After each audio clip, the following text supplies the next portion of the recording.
Say hey, everybody. Alex Hooper here. Sorare first pitch. We got live before lock. Game week 9.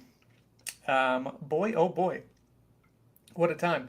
Um, what's up to everyone who's already here? Doing a little lunchtime, depending on where you're at in the nation. Or, for some of y'all across the pond, staying up late with me tonight. It's actually probably nice for y'all, because this is early. Um, Yes, weather. That is the talk in the chat early on, and that is the talk everywhere around So Rare MLB. Um, I had to completely rework my lineups thanks to the boys in the chat who pointed it out to me because I had kind of moved a couple of teams around that I was worried about and wasn't really 100% sure on the full scale of things. So yeah, I redid things entirely. um, let's have a look, shall we?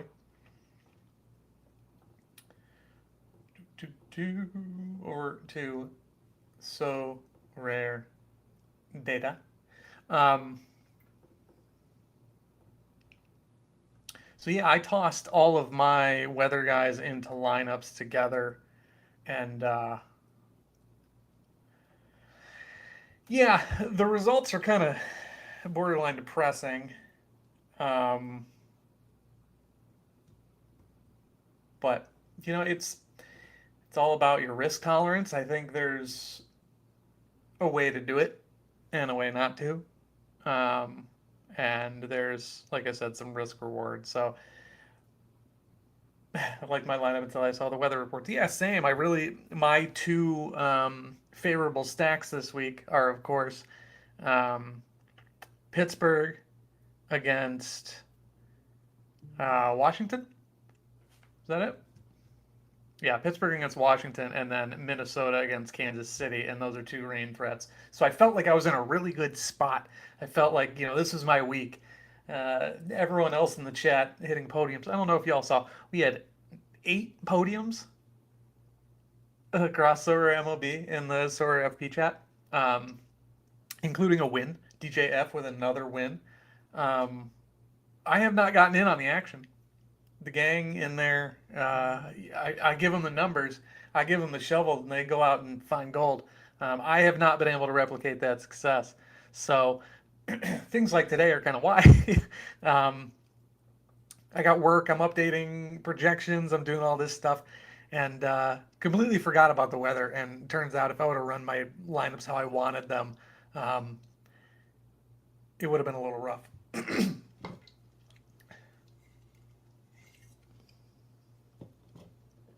All right, sorry about that. So yeah, here's what I went with. My super all star lineup became my priority lineup. Um, that's true. Robbie did finish fifth, and I was ready to call it a podium. It's a podium in like Nintendo track and field, um, but I guess we don't call it that around these parts. But yeah, I mean, I'd take a fifth. I've never finished that high in any sport.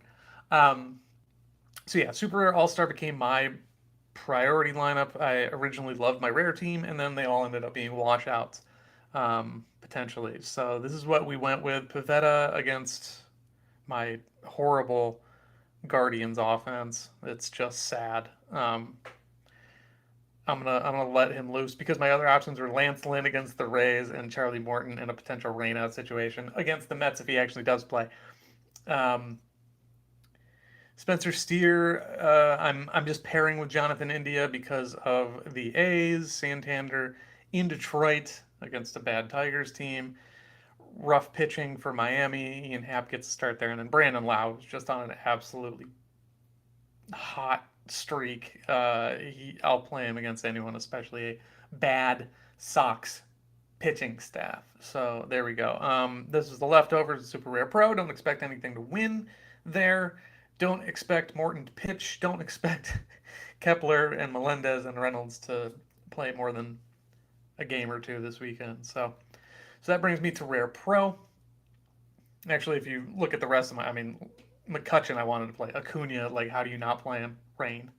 Hayes, again, the perfect matchup here. Jose Ramirez, another guy, matchup proof, but playing a pretty rough Boston team who's now getting beat up. But Rain might not play 3 games, so he's there. Pablo Lopez, my favorite pitcher this week, potential Rain, so he's there.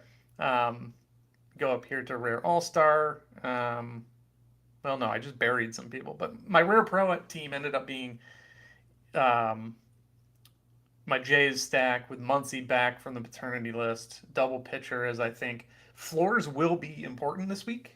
Um, that's my thought, at least. I think the scores are going to be lower because of how many games might get washed out and moved, because it's later that we're worried about. It's not necessarily tonight, although there are some rain worries. If it does rain tonight and games get washed out, you still have Saturday and Sunday to try and play them.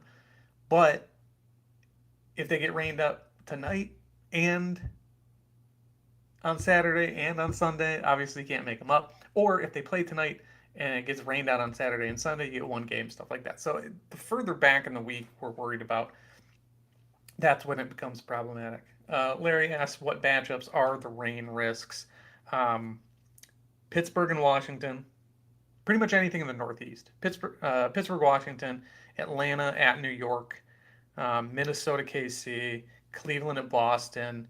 Am I missing one? I feel like I'm missing one. But yeah, someone remind me.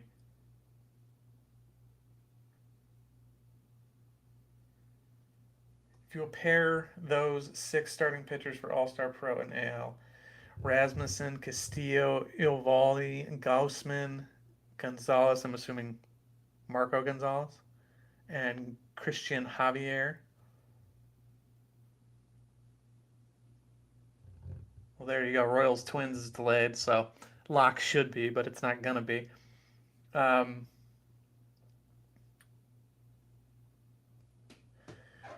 so either you're rolling with Rasmussen, Castillo, and All Star, or no, Pro, Evaldi, Gaussman in AL, and Gonzalez Javier in All Star, or are you just asking that's your priority and you want to pick 2 of each? Um, I wish I could share this entire window.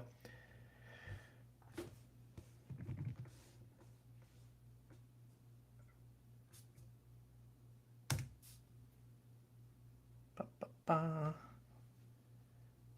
So let's see. Rasmussen against the Sox. That's not a rainout worry because that's. Oh, actually, it is in the Midwest, so you never know. Okay. Castillo. Castillo's kind of matchup proof, but that's not the matchup I want to test that theory against. Evaldi against the Yankees, kind of yikes. Gaussman's one of my favorites this weekend. Marco Gonzalez, I want to stay much further away from. Then Castillo, and then Javier. It's the Phillies. The Phillies have been pretty rough. I think my ranking would be Gaussman, and then probably Castillo and Javier together. And then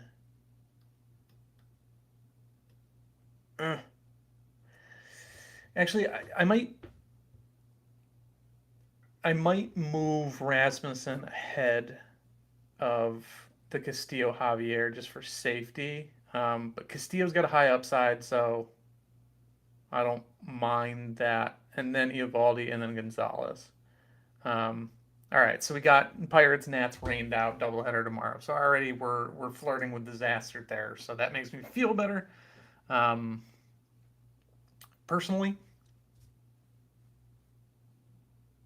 I don't know. I'm staying away from it, but I wish they could just play all 3 games in a game week somewhere because I just want to use my pirate stack, man. I want to use my Reynolds with my pirate stack.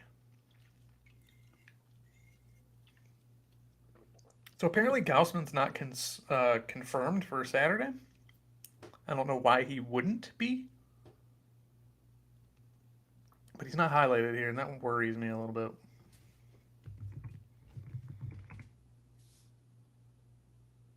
Probably shouldn't just blindly type in URLs while on the live stream, but let's see. Yeah, still TBD on the website. That's a little concerning.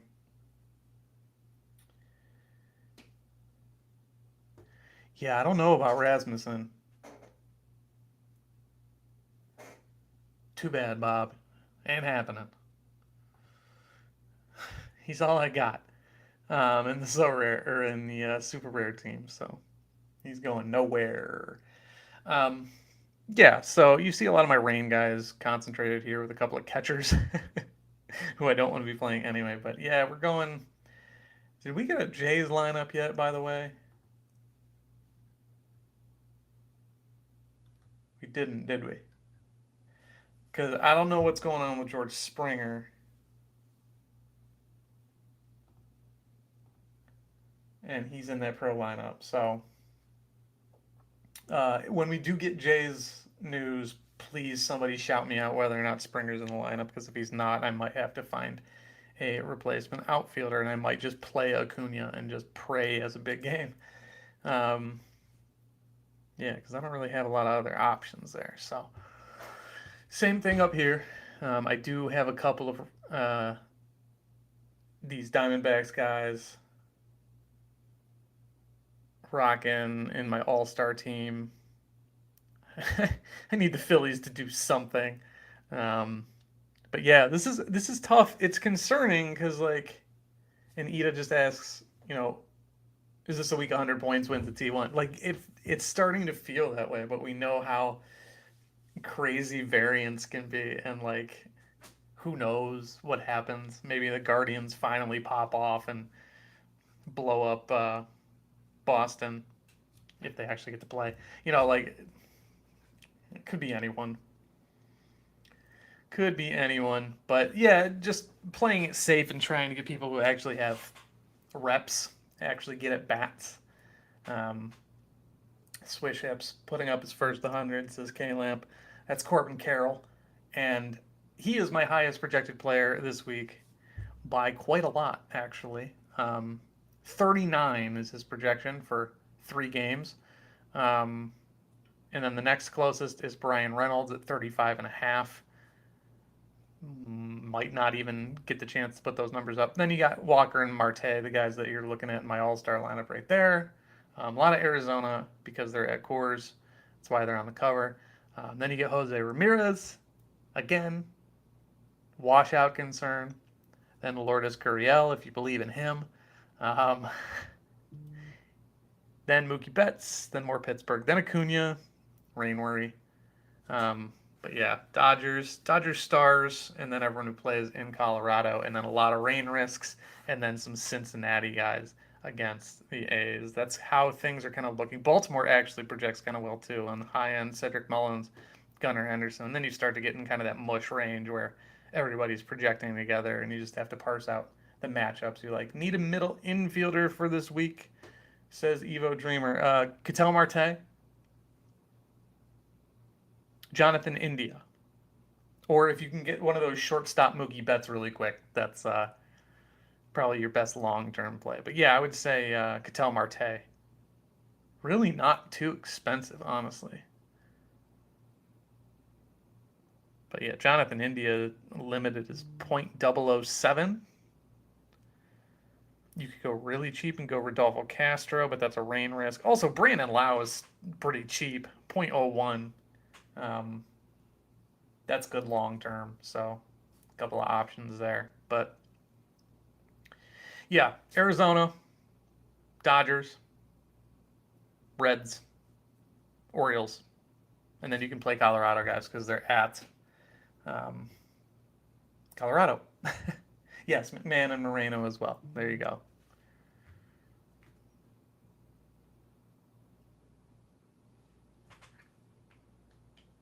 There you go. What's up, Chris? Boy, oh boy, Brandon Lau. Let's do this. Um,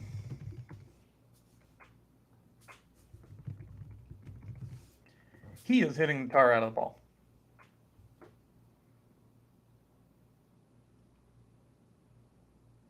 Apparently, he's been hitting the ball worse lately. I haven't noticed.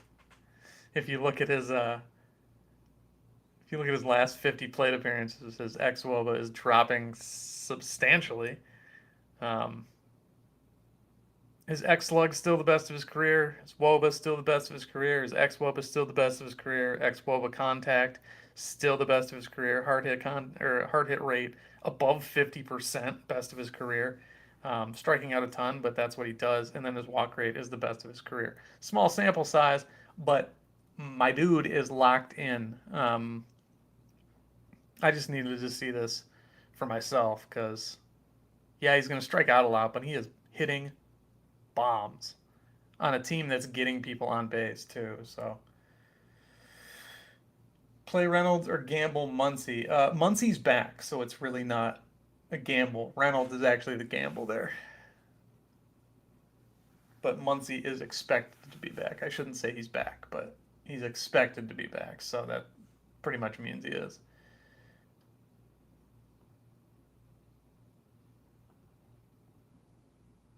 But yes, I'm skipping Pirates players. But yeah, I would say Muncy is the lesser gamble.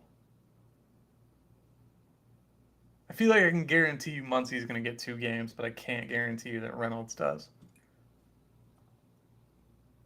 I'm still waiting on my Jays lineup.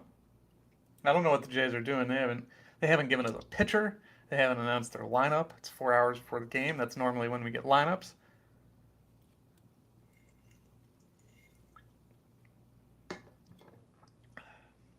Let's go ahead and take a look at the expected stats leaderboard just to see.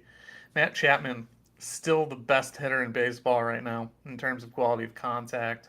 I bet his expected slugging, yep, still the best. Expected batting average. Bo Bichette and Vladimir Guerrero, they're hitting the ball. Not necessarily slugging, but Matt Chapman's 8th best there too. So Goldschmidt actually kind of quietly crept up that list. Um, let's talk about Brent Rooker, by the way. A couple of surprises here. Rooker, Jake Berger, Jared Kelenic is a surprise, but also not. And then Jack Sawinski's been hitting the tar out of the ball as well. A lot of middle infielders here. Or sorry, corner infielders. Like Rooker with the DH tag, Berger with the third base. And then Lamont Wade Jr. has been another surprise. All 3 of those guys are going to be cheap.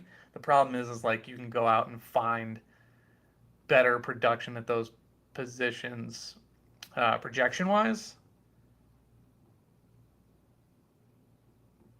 for around the same price. But yeah, let's look at Rooker really quick. Got a right-handed bat.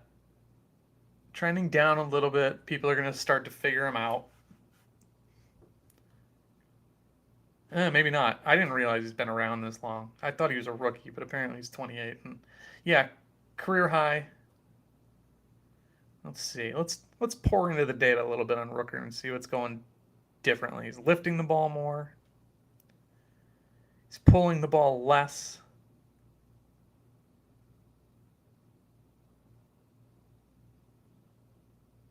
Barreling the ball way more. That normally helps. All right. Hitting fastballs in a much better clip.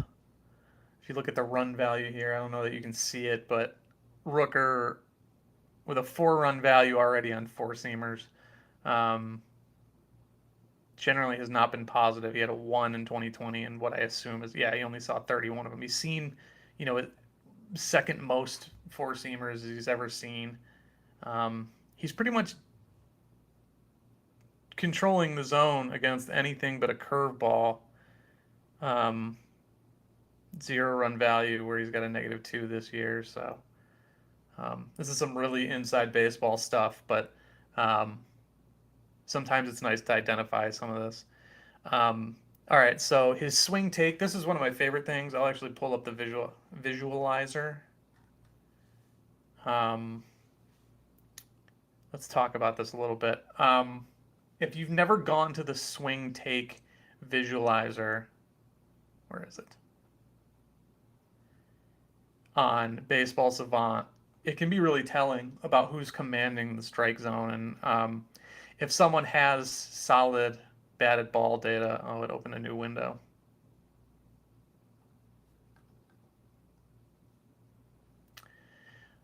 Fine, you're going to be difficult on me.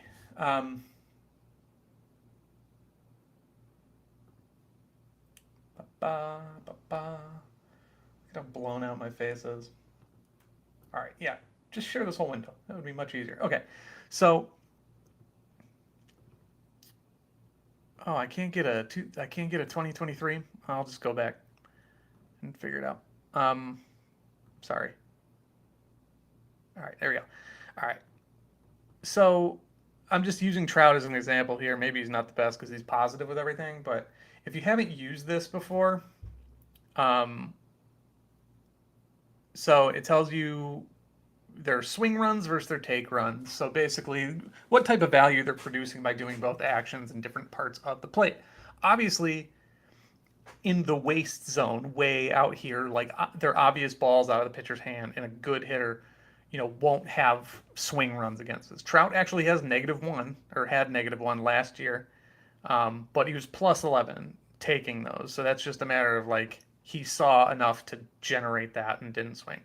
The chase zone is, like a really elevated fastball and a pitcher's count and, a curveball in the dirt. And no surprise, Mike Trout +22 in take, but he did swing enough to generate -6. Overall, you're going to get +7. Um, the shadow zone is the most important zone here. This is pitches around the corners of the strike zone. The best hitters will generally keep this close to like -1, -2.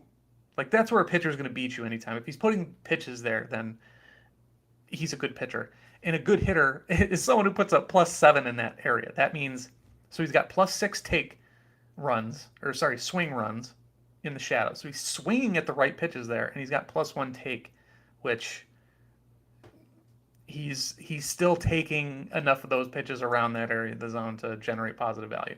Then the heart is where you do your damage. You're going to see more of the swing runs here.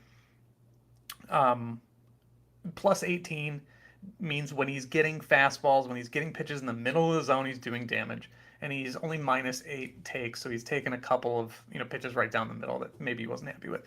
So the reason that I'm presenting you this info is if you take this sort of thing, and we only have 2022 values currently on StatCast, if you take these sorts of things and cross apply them with the actual batted ball data, you're going to get how well he sees pitches and how well he swings and connects with those pitches. Those two things together are going to give you probably the most actionable data. And let me try and show you the opposite end of the spectrum. I'll go to Joey Gallo from last year, and I'm sure it's just going to be a nightmare. All right. Yeah, it is. Holy cow. It is really bad. Okay. So he was great at taking really bad pitches. He probably saw a ton of really bad pitches. And Giacomo, I'm going to answer your question in a second, I promise. Joey Gallo is going to see a lot of pitches. He's actually generally had a pretty good eye. And then you get into the shadow zone. Remember when I said a good hitter is going to control this zone really well? -30 for Joey Gallo. So he last year was not discerning pitches around the edges of the zone at all. He just could not figure it out. And it's all swing runs. So he's just swinging at bad pitches. And then in the chase zone, like all these take runs, he's being smart about it. In the middle of the zone, he's taking more good pitches in the heart. You'll see that by the -8 take runs than he is swinging at them. And for Joey Gallo, he needs to be driving those pitches. So the year before, bad. And then 2020, when he was actually pretty good, he was pretty good. And you'll see those numbers start to normalize. So I wish I had a better idea. I wish we had someone to look at this with other than Rooker, and if we actually had the breakout, but with a guy like him, where you're seeing kind of a breakout, you can look at this and see, all right, 8 heart runs, so he's doing damage in the middle of the zone. He's controlling the shadow zone a little better, and he's still taking pitches the way that he should in the chase and waste zone. So um, I would spend a lot of time looking at that, and I'll actually look at this leaderboard in a second. I got some um, questions to answer. Giacomo wants to know who are some of the cheap closers for this week. Diaz, Jansen, and Barlow. Um, Jansen, I worry about with the rain. Giacomo. Um, which Diaz are we talking about? Is that Diaz the one from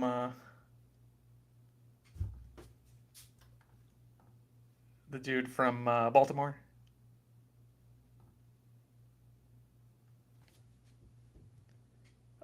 Oh, that's Cano. Yeah, which Diaz are you talking about?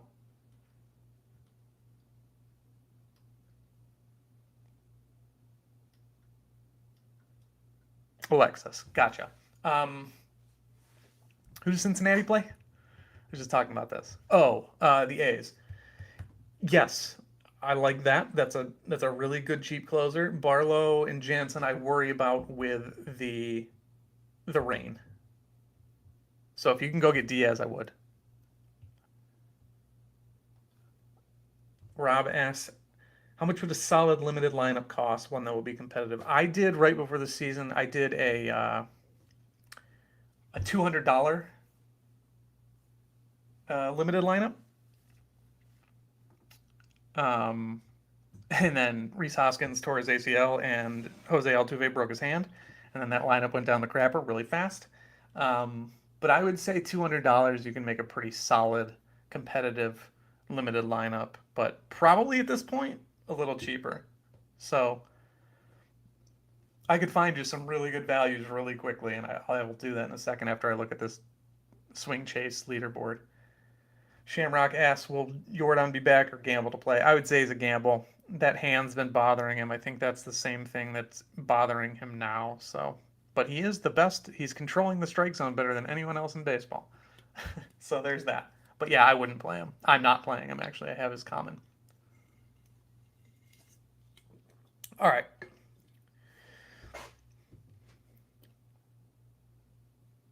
So these are the guys controlling the zone the best. Max Muncy, no surprise. Marcus Semien. So Marcus Semien was a guy that we've talked about here where he was not hitting the ball well, but we can tell he's swinging and taking the right things. Been a little rough around the shadow zone, so not discerning the tough pitches as well, but he's doing damage on stuff down the middle. Same with Muncy, which is no surprise given what he's done with his home runs. Um, Overall, though, these guys up here are just really commanding the zone. Who's doing the most damage down the middle? It's Muncy, Gorman, Rooker. Guys who are hitting bombs. All of these guys are hitting bombs, which is how you generally rack up some good heart stuff. But a guy like Drury is missing a lot around the corners. So this week probably got a lot of bad pitches. Jordan Alvarez, Randy Rosarena, Harold Ramirez, Bo Bichette, Yoshida, nice, that's cool. Hasn't done a lot of damage down the middle, but he and DJ LeMahieu, yeah, see, like this is where you get average guys. This is where guys work the corners of the zones. You know, they know what to swing at. That's why you see Bichette, the leader in hits. Mullins is great at that. Yoshida, LeMahieu, Arise, stuff like that. Nimmo. Who's doing the worst? Christian Walker. Oof. Ahmed Rosario is not surprising at all to me. So yeah, these are guys who need to do a better job of plate discipline, straight up. Like these are the guys who are costing themselves at the dish and likely unperforming because of it. Anthony Santander stands out. I've been dealing with that. Cabrian Hayes, same thing. Ahmed Rosario, like I said, I've watched. I haven't played a ton of Christian Walker until right now, until this week, but apparently he is doing terrible with it. These are some guys with some good eyes. I wouldn't read too much into these. All right, only a couple guys with -1 in the chase zone. So that's good. Matt Olson's seeing some really awful pitches and he's taking them. And then no one's completely biffing it there. Who's been the worst? Gene Segura. Marcelo Ozuna, no, no surprise. Josh Naylor, not a surprise at all either. So yeah, that's that. That's swing take. And again, like when I look at this, I would say, all right, so Jordan Alvarez and Adolis Garcia, what are they doing when they hit the ball? Garcia, it looks like a lot. Alvarez, it looks like not so much. Oh, now I can actually pull it up. You have to actually click on it. But that's not the page I wanted. I just wanted to go to their actual profiles. But, all right, I don't need to spend any more time on that. It's just the tools on Baseball Savant are indispensable, and they can help you make a lot of really good decisions. I haven't used it for pitching much at all, but like, so you can look at players' spin rates. You can look at pitching expected statistics. So this I love to use. I use the expected WOBA for um, a lot of my hitting decisions, just to say like this guy should be doing better and would be if not for this, that, or the other. You don't know what some of the variables are, but you can kind of make a decision based on that. Like Ryan Mountcastle, classic underperformer. It's because of the park he plays in. We know that. Um, if he's away, like he is this week, feel free to play him. With pitching, you can, I think, more often than not, um, figure out guys who should be doing better and guys to buy low on. It's my favorite way to go about this. So I'm gonna look for a starter with enough balls in play. Max Fried. So let's cut it off at 40 because I don't. Let's do 50 because I don't want to get relievers. So O's and Tigers postponed. I didn't necessarily expect that one, but it makes sense. I don't know what the weather looks like there either. But all right. So here are the players, the pitchers who should be giving up more contact. Yeah, I was just talking about Mountcastle. So yeah, I take that back. I would watch that now. Um, Alex Manoah has been pretty rough. Should be a lot worse. Sandy Alcantara, been all right. Should be doing much worse. Luis Castillo has been doing great. Should be doing a little worse. That's where to read into this. But this is what I want to see. Nick Lodolo has been getting smacked around. Still not a great ex-Woba. 325 is not bad. So like I would say you can buy low on Lodolo right now if the market has started to pull back on him. Zach Plesac, huh? I wouldn't have guessed. Hey, all right, Springer's in. Cody and Dennis clear Saturday with Maureen Sunday. Okay. I was just going to say if you guys could clear up the weather situation on the weekend, that would be very helpful. But let's see. Julio Arias actually is not surprising to see on this leaderboard. He's been getting tagged a little bit, and he should be doing better. Nestor Cortez should be doing better. That makes me happy. Nathan Eovaldi, I just bought his card, should be doing better. Josiah Gray, this is surprising. Jacob deGrom, holy cow. Here are basically your best pitchers so far. Just by quality of contact. But all right. So we got some news coming in. We got some updates to look at. I'll stop playing around on Baseball Savant and we can look at some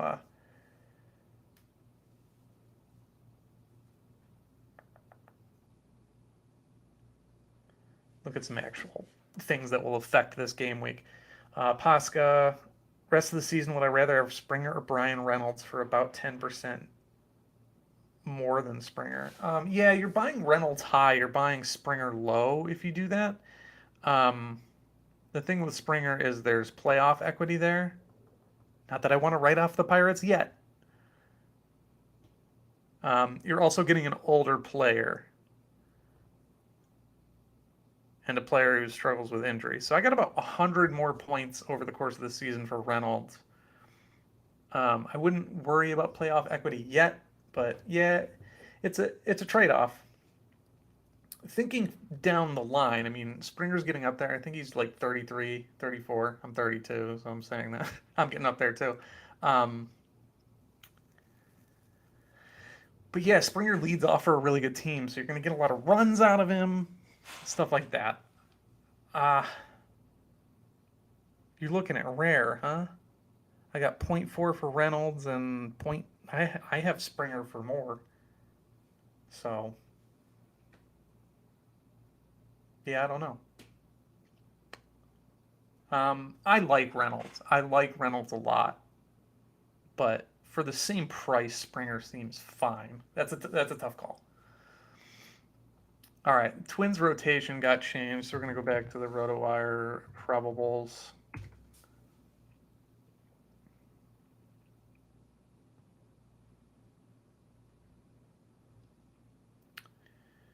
This looks the same to me, so I'm assuming they're just waiting to push it out, or haven't pushed it out yet on RotoWire.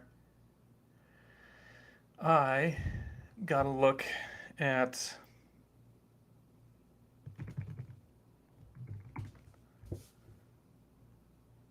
my team with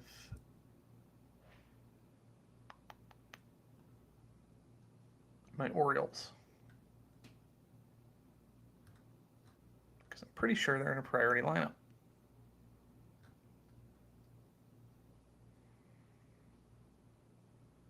Yeah, limited pro. Huh.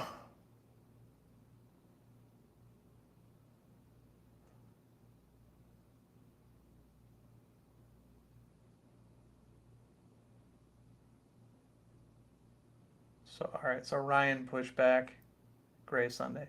While I have y'all, really quick, we got 8 likes and we got 19 viewers. If you haven't hit the like button yet, please do so. It's very helpful for us, gets more eyes on this product, and hopefully we can help more people. So, just want to ask that of you if you're in the chat and haven't hit the like button yet. Please, please, please do so. I will also plug the Patreon, SoRareFP. That's patreon.com/SoRareFP. $5 for projections, $10 for projections, Discord, rest of season projections, and coming soon, the Sorare FP app. $10 patrons will get access to the app when we push it out. I probably shouldn't announce it now because we're still in development, but it is coming. Projections straight to your phone on the go with a lineup builder, all of that. So, yeah, I'm excited about it, and hopefully y'all will like it. Yeah, the Jays lineup is in. Maybe I move off of some of.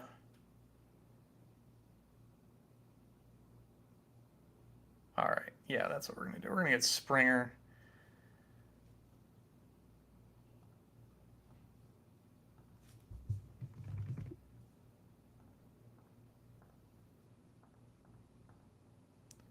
We're gonna get Muncy, Muncy in there.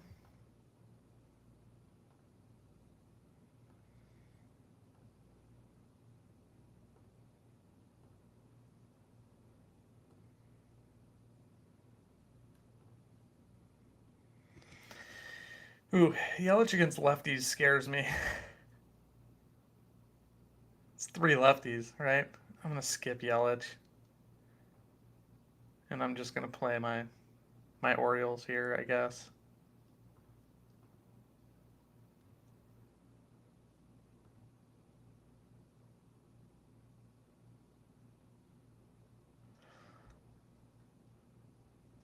Or do I move them in the American League? No, I don't ever. I don't have room for him. Maybe I'll get Taylor Ward in here.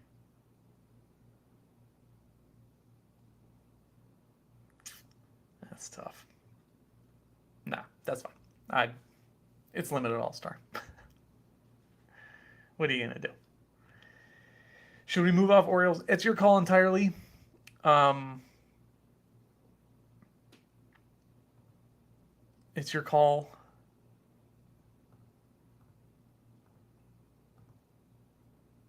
I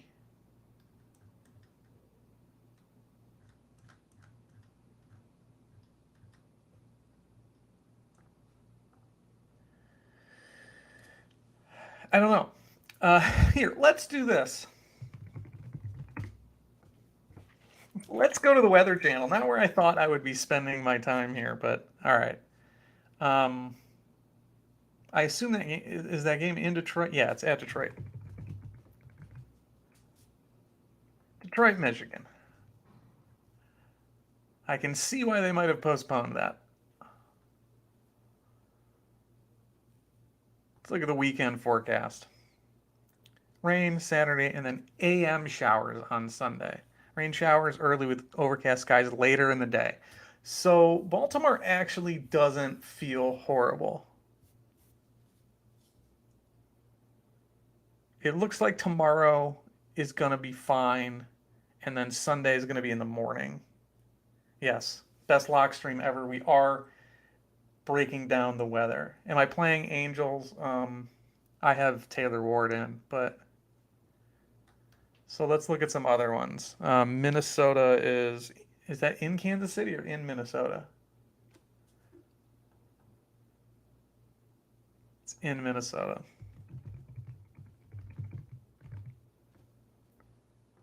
So let's head over to Minneapolis. What are we looking at? We got a river flood warning. We got showers. We got showers. We got showers and wind. So yeah, avoiding the Twins, KC. Chance of rain only 40%. Chance of rain 40%, 60%. I think we could see it actually, but yeah, if it's just going to be like spitting all weekend and cold, I don't know.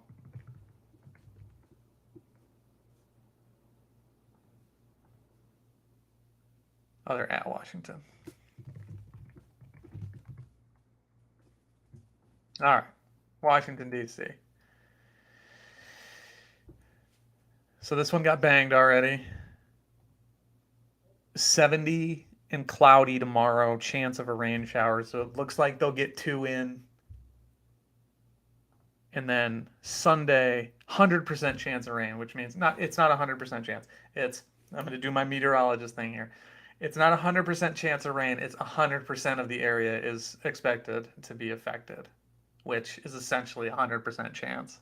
I know it says chance of rain 100%. I think they're just saying like if you're in the area. So yeah, they're not going to play Sunday. So you can expect Pittsburgh and Washington to get two games in tomorrow. That's why they're postponing them now, is so they can just say, like we're gonna have a chance tomorrow. Let's just play two tomorrow. Get your rest, etc., etc.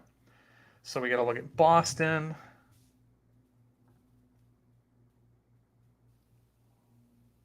Yeah, fine today. 40% chance tomorrow.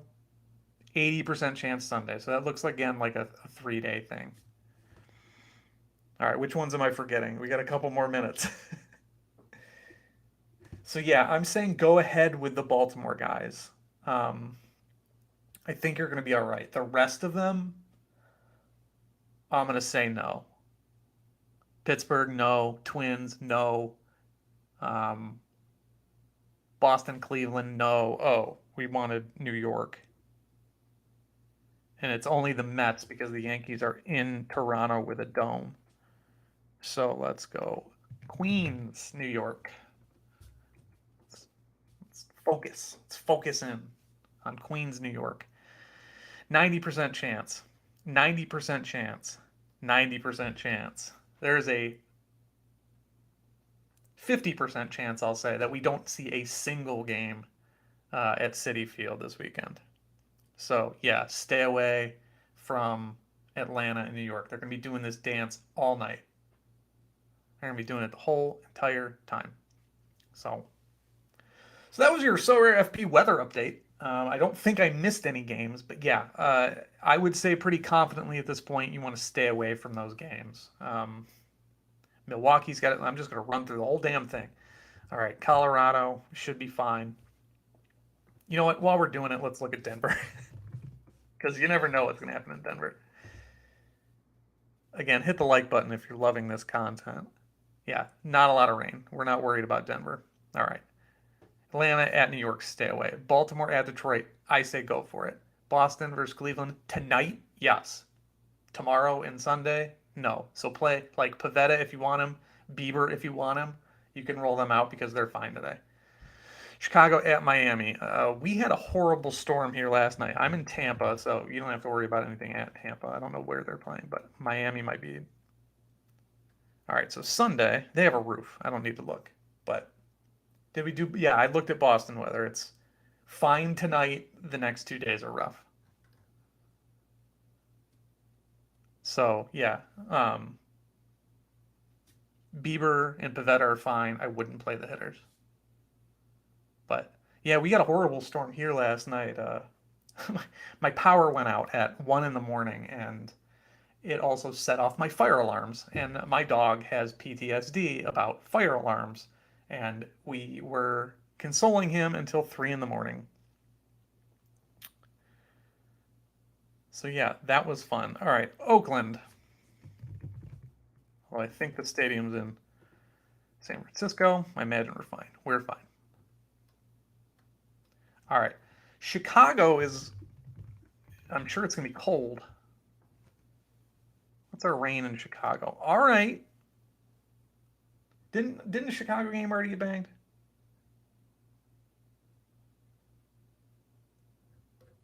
No. Okay. What do we got? Like 14 minutes before lock? I have time to keep doing this? Yeah, we got 14 minutes. So Chicago looks fine. 90% chance of rain on Saturday. 50% chance what in the afternoon. So Chicago actually worries me a little bit.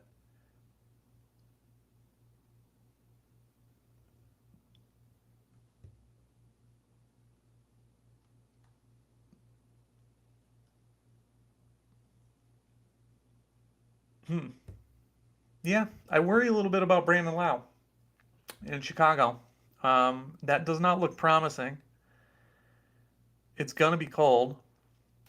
90% chance on Saturday. Can we look at an hourly in Chicago for tomorrow? Oh, it's a small window. All right, I take it back. That looks like they'll play. Yeah, I think Chicago will be fine. All right, crisis averted. I should probably look at the hourly everywhere else, and I probably will because I have the time. Um, Dome in Houston, Dome in Milwaukee, St. Louis. No one else has lineup questions. I'm just going to keep looking at weather because this is our biggest existential threat currently. St. Louis. It's in the Midwest. Yeah, no problem. Okay. Texas is fine. We know about Atlanta.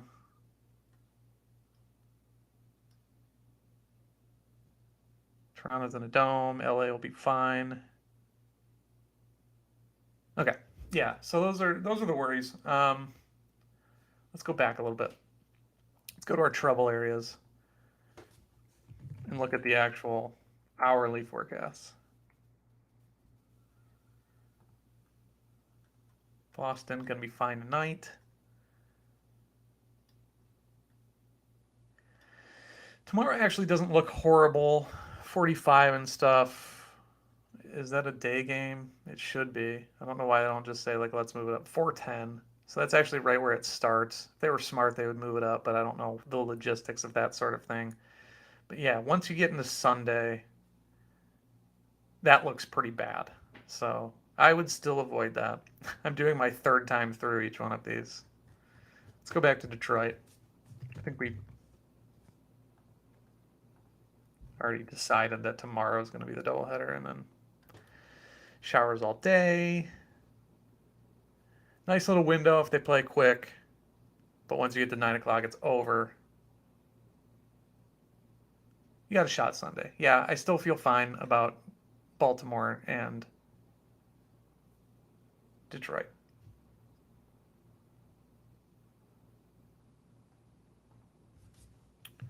We're going back to Queens.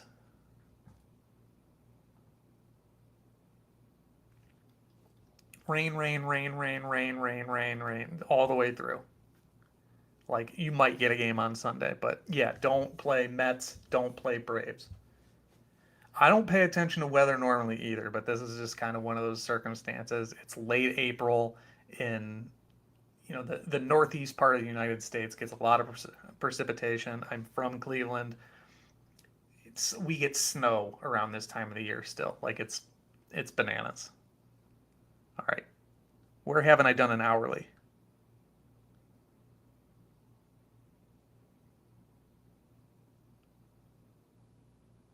Minnesota. And then I'll be done with the weather talk. Damn, it actually looks like they could have played this evening. That's where it is, right? Yeah. Oh, it's in a delay. Okay. So they'll play. Saturday looks fine until later in the day. 2 o'clock. I think they can get that one in.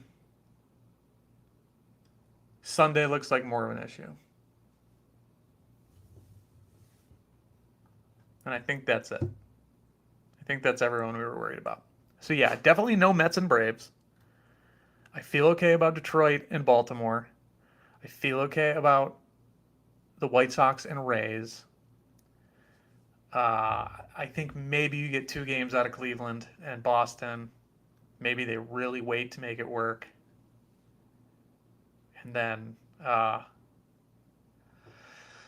you might get 2 games out of the Twins and the Royals. But on a slate where you're looking at 3 games for everybody, losing 1 game, like if you're stacking, then you might be sacrificing a lot. Oh, I didn't look at DC. That's the one.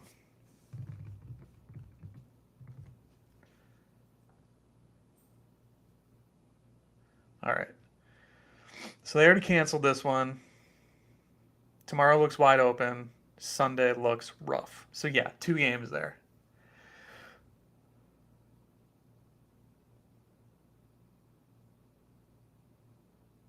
Risk Pablo is Pablo on Sunday now?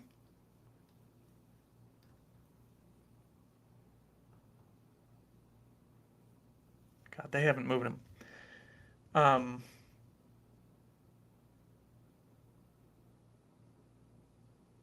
I don't know. I don't know that I would. So what it comes down to with the like Mets Braves, I would consider just sitting Acuna if he didn't have the possibility of putting up 50 in 1 game. Like he could very easily put up 30 and I could still do fine. Um,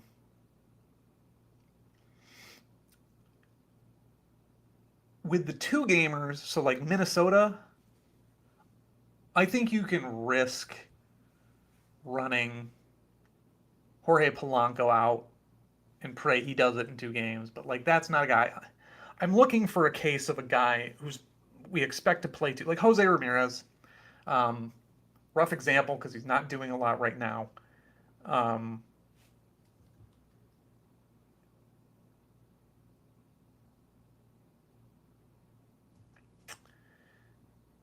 some of those guys, like the stars who you only expect to play 2 games, you can probably play them. Reynolds, I think you could probably play Reynolds, but common sense just kind of dictates staying away from them. So I'm actually going to do another quick once over of my teams because I feel a little more comfortable with a couple of guys and I might move them around. So, all right, last questions. We got 5 minutes till lock. We still got news coming out. No Jordan Alvarez. He is not playing today. So there's your answer there. Makes that easier.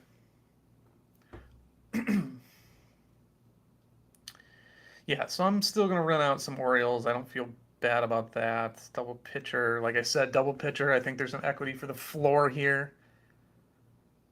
Expect Muncy back. That's all fine. Chicago's fine. limited AL. I almost want to elevate Pablo Lopez because I feel better about him.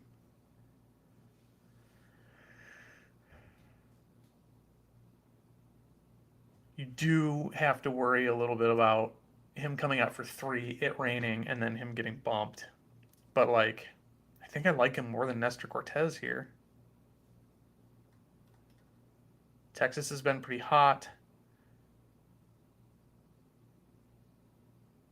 I expect Cortez to regress to the mean a little bit. I could also bump Gaussman down by moving him, but I don't really need to. Now we're going to leave it. I got Cortez going in 2 big lineups, so I got him against Jonah Heim, which isn't smart.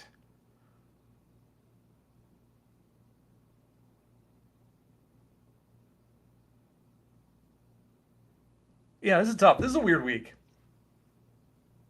Better than Roth. I wouldn't say that. Kevin's the man. He's so good at this. I'm taking my inspiration from him. But, all right, I don't need to play Eli Morgan here.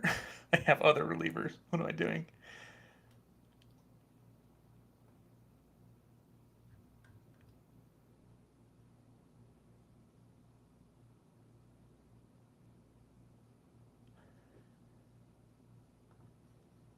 Do I have another option? I hate this.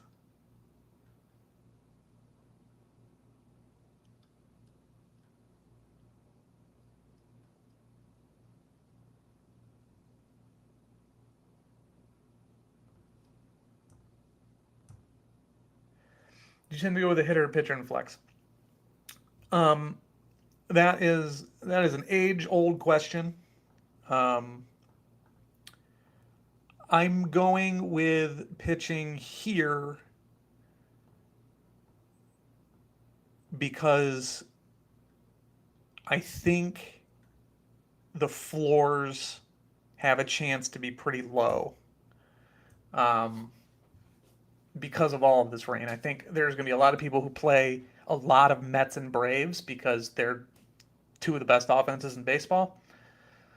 So you're going to get a lot of lower ceilings on teams, and I think there's some equity in playing for the floor, and you get that from starting pitchers generally. Hitters are always going to be the upside play.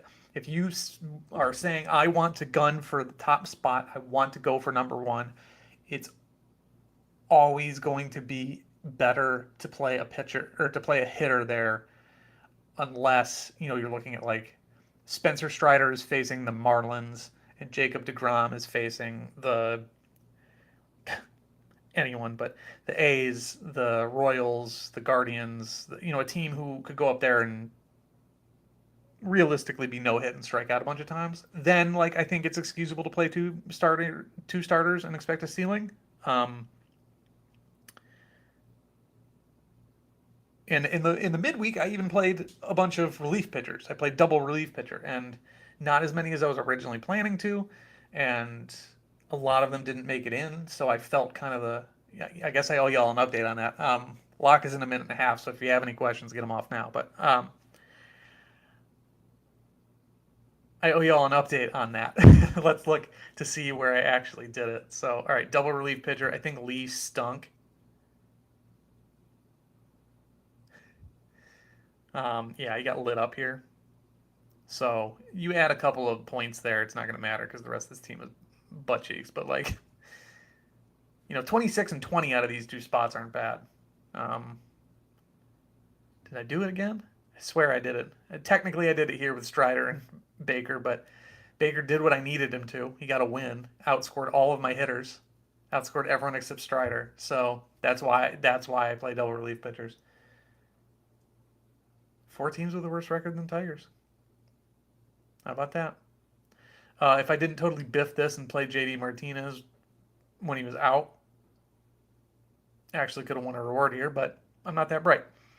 Trey Turner doing the same shit he's been doing all year. Pitching, letting down my rare pro team. Yeah, 2 more relievers here. And, 19-19, they outscore. Like, there's some floor there. So if you want floor, play pitchers. If you want upside, play hitters. That's my answer to that question.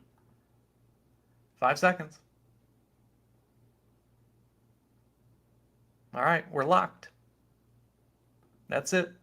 We are all at the mercy of Mother Nature now.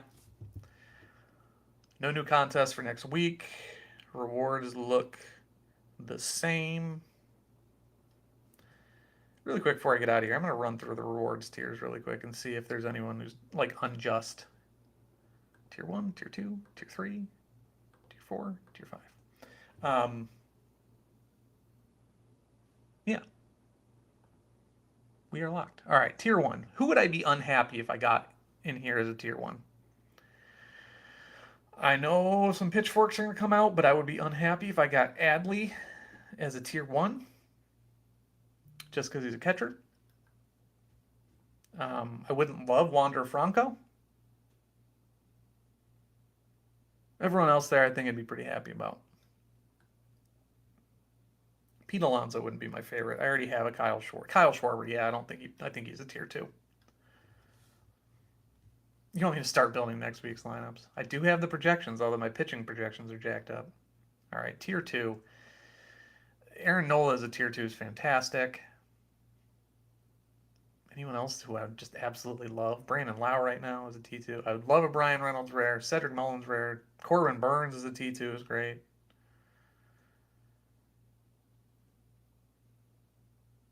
Someone got Rasmussen and was upset by it, and I understand that. Jazz as a T2 would be great. I know he plays DH. It's the same thing with Wilson Contreras. It's just something that's wedged into my head. I can't get it out, but I still wouldn't. I don't think I'd love it as a T1.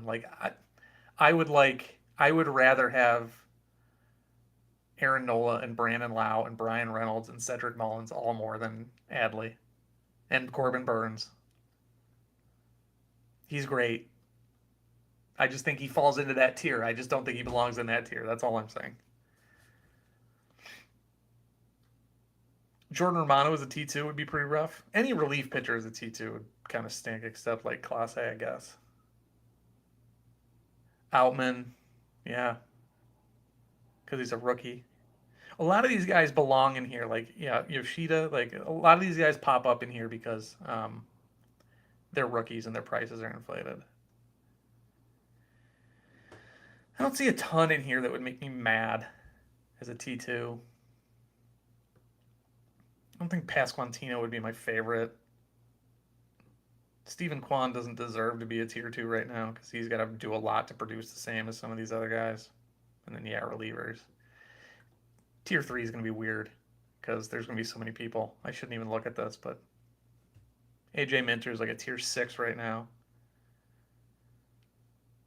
All right, who would make me happy? That's more of a question. Doval. I'd love Doval as a Tier 3. I'd be fine with Yelich or Crone. Bednard be all right. Williams be all right. Esteri Ruiz. Fred Peralta. There's a lot of good Tier 3s in here. Grayson, I'd love that. Wisniewski, I'd be fine with. Sawinski would make me happy right now. Kellenic would be great. There's a lot of really good Tier 3s. Joey Gallo, I'd take him. Josh Naylor would make me throw myself into my pool with cement blocks on my shoes, the way that he's swinging the ball right now. Tell Marte. God, if I got Kevin Kiermaier as a Tier 3, I would be livid. That man cannot hit the baseball. Like, sick. I'm playing an outfielder this week that's going to do great in the outfield. That's about it. Manny Margot is a Tier 3. No thanks. Miguel Vargas, the Tier 3 would be cool.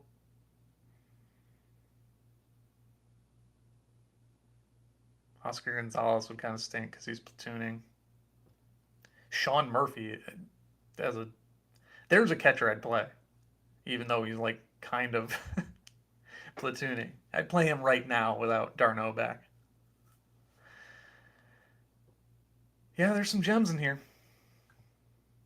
I'm not going to do Tier 4 and Tier 5, sorry. I got to get back to work. Yeah, exactly. Kevin Kiermaier says win defense. All right, that's it. I gotta do my real job. Yeah, that was fun.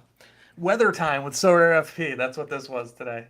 If you tune in for some insight and strategy, and you are maybe running this back a little later, um, sorry for all the weather talk, but it was very, very important for this stream. And I hope the winds blow in your favor this weekend. If you're in the Northeast, stay safe. I don't know if it's going to be floody or if you get storms like we do in Florida, where occasionally a hurricane or a tornado pops up. But stay safe. Um, yeah, that's it. Hit the like button on your way out, please, please, please. I know a few of you haven't done that. We just really appreciate it. Hit that follow button. Subscribe, I think it is on YouTube. Um, what else we got?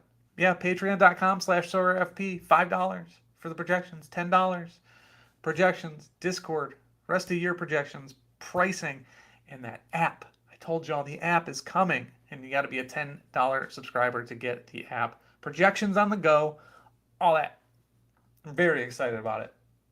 Very, very excited about it. Thank y'all for everyone who hit the like button. I see you. I'm very thankful. But yeah, now we gotta wait for some baseball as we wait for rain in Minnesota to subside. So, all right, go get it. I'm out of here. Check y'all on Monday.